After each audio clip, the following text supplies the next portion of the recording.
Bueno, llegó el momento de nuestra entrevista llamada Alta Tensión, porque hoy también vimos una imagen bastante particular, especialmente en Europa, en España. Hoy regresó el rey emérito Juan Carlos tras 2 años de autoexilio, un hombre que ha estado ligado a muchas polémicas en el último tiempo debido a investigaciones por corrupción y también algunos líos amorosos con una presunta amante. De hecho, creo que vemos las imágenes que nos acaban de llegar, donde se ve finalmente el avión que trajo desde Emiratos Árabes Unidos al rey emérito Juan Carlos rumbo a la localidad de Vigo. Este fin de semana va a estar presente en una regata y se espera que el día lunes se junte con su familia, entre ellos el actual monarca español Felipe VI y también su esposa, la reina Sofía, con quien ya prácticamente habría una relación bastante rota después de que se conocieran todos estos escándalos. Bueno, queremos analizar toda esta visita, las repercusiones que ya está generando en España y también lo que podría venir en el futuro de este monarca emérito. Y para eso tomamos contacto con el cientista político, magíster en estudios internacionales, ya lo vemos ahí, Patricio Gajardo. Muchas gracias por estar nuevamente en Mundo Plus. Un placer, Pablo, como siempre. Un abrazo grande, Patricio. Bueno, ¿qué te parece a ti esta visita de algunos días que, como te decía, está generando ya bastante polémica? Han aparecido muchos líderes hablando. Si en el pasado, por ejemplo, el mismo rey Felipe no había querido dar declaraciones sobre su padre, el presidente Pedro Sánchez también había sido bastante conservador, escueto en las palabras. Hoy día hablaron todos, ¿ah? La vicepresidenta diciendo que él debía rendir cuentas, los partidos políticos también diciendo que él debería dar explicaciones por estos casos de corrupción. ¿Cómo ves tú esta visita y qué podría involucrar para el gobierno y para la familia real? A ver, hay que verlo desde una perspectiva de que el rey Juan Carlos sale con la anuencia, es decir, con el respaldo del presidente, del jefe de gobierno Pedro Sánchez, a los Emiratos Árabes desde hace 2 años que está allá, y en la cual no ha hecho ningún tipo de declaraciones. Se le acusaba, como tú señalabas muy bien, Pablo, por delitos tributarios, fiscales, que eran discutibles porque se señalaba de que había recibido algunos recursos, no algunos, bastantes recursos. Él hizo gestiones en Arabia Saudita para el tren de Medina a la Meca, que se lo adjudicó a España justamente por una de las razones, por las buenas relaciones que ha tenido siempre el rey de España con los países árabes. Por algo se refugió en los Emiratos Árabes. En términos concretos, cuando llevó 2 años allá, incluso Pedro Sánchez, el presidente del gobierno, le pidió que era conveniente que saliera del país en conjunto con el propio rey Felipe VI, su hijo, en el cual en el intertanto él saldó deudas en términos de impuestos. Esto es bien importante recalcarlo. Por lo tanto, él vuelve cuando ya no hay, por lo menos en España no hay situaciones judiciales pendientes. Donde hay situaciones judiciales pendientes, estimado Pablo, que tú de alguna manera nos lo habías insinuado, es con Corina Larsen en Reino Unido, que era la amante del rey Juan Carlos, y una amante que todo el mundo sabía o conocía, no era un caso oculto. Lo que pasa es que la prensa en España con respecto a la monarquía ha ido tomando ahora no palcos, sino que interviene, se pregunta y se plantea cosas. Entre ellas Corina Larsen, que era conocida incluso por los hijos del rey Juan Carlos, las hijas del rey Juan Carlos y el propio príncipe Felipe, en ese momento, que después pasa a ser rey, era un amante y recibió 68 millones de euros que ella señala como donación. En términos simples, Corina Larsen después señaló a un tribunal británico que el rey le había pedido que devolviera esos recursos, que había sido parte de la comisión que le había entregado el rey de Arabia Saudita por este tren de Medina a la Meca. Y ella adujo de que el rey le había dicho que o devolvía la plata o volvía con él.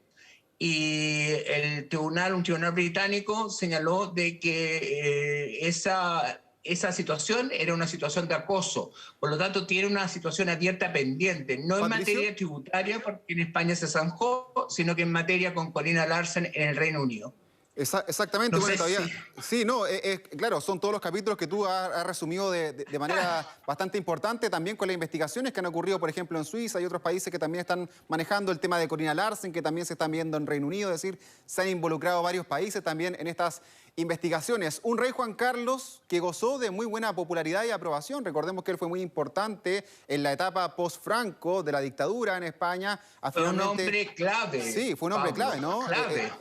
Para volver finalmente a la democracia. Y hoy vemos no solamente la figura de él, cómo se ha ensombrecido a la monarquía española. Hemos visto también a su yerno, Iñaki Urdangarín, a sus hijas, que también han tenido algunos inconvenientes, investigaciones, sobre todo también durante la pandemia. ¿Cómo crees tú que los españoles, las españolas ven a la familia real y la monarquía? Que a diferencia del Reino Unido, que todavía tiene una altísima aprobación, también pese a diferencias y escándalos, parece que la monarquía española en el último tiempo se ha resquebrajado. No sé si tú también opinas algo parecido.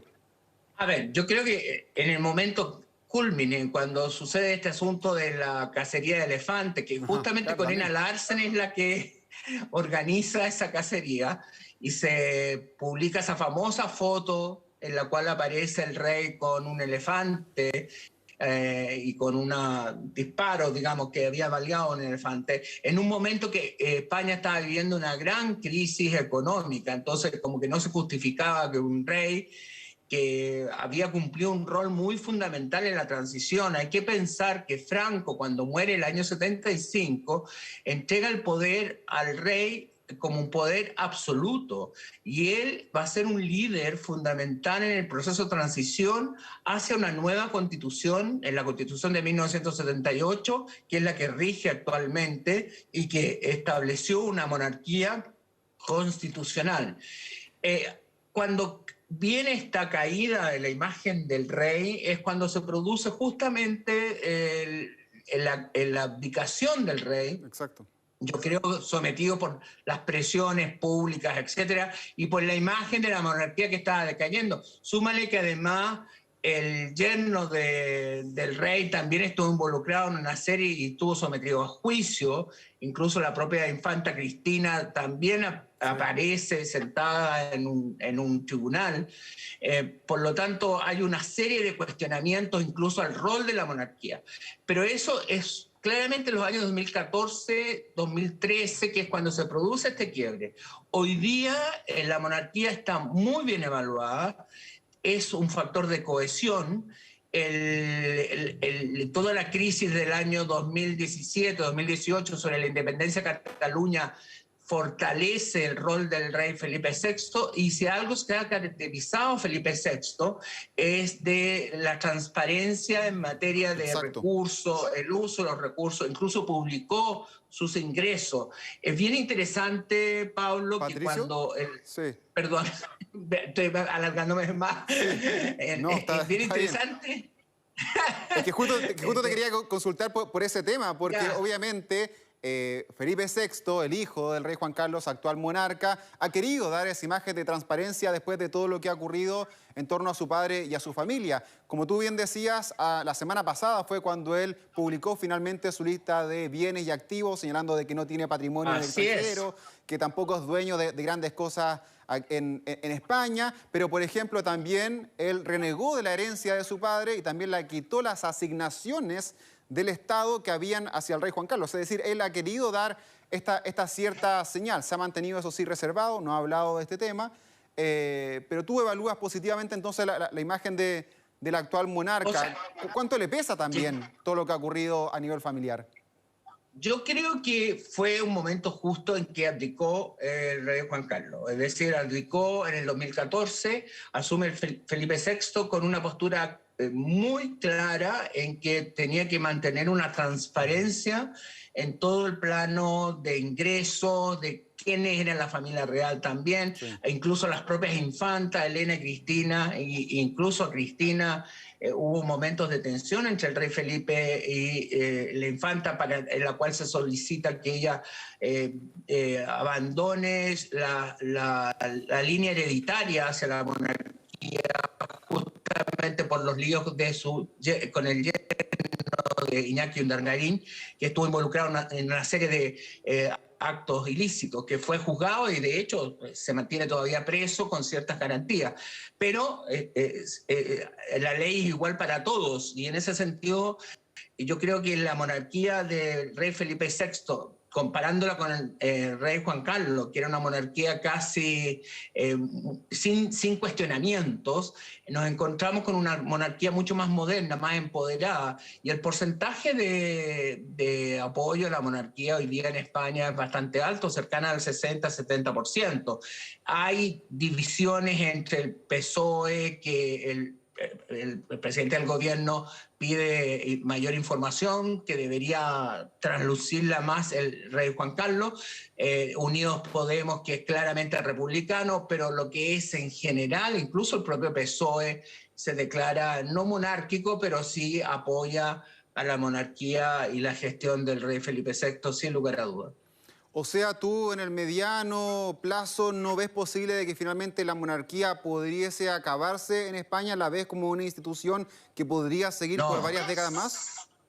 Pablo, se ha consolidado. Fíjate tú que yo creo que algo que los ingleses, que tienen una monarquía de muchos años, con una gran pompa y todo lo demás, siempre decían que cuando a los reyes se les cuestionara y se les pudiera criticar en público, quiere decir que efectivamente la monarquía está consolidada. Eso no pasaba en España hasta en la crisis del 2013-2014, con los elefantes, con la amante, etc. Cuando se empieza a traslucir todo esto y surge, abdica justamente Juan Carlos I y asume Felipe VI, yo creo que se produjo un cambio necesario que permitió la consolidación de la monarquía constitucional. Hay que considerar un punto que yo sé que cuesta mucho entender a los chilenos, esto de la monarquía. Sí. La monarquía en países muy fragmentados, países fragmentados, cumplen un rol de cohesión muy importante. Fíjate que en Bélgica, que también es una monarquía, la mitad del país habla holandés o flamenco y la otra mitad habla francés. En los balones. En España hay tensiones con el País Vasco, con Cataluña.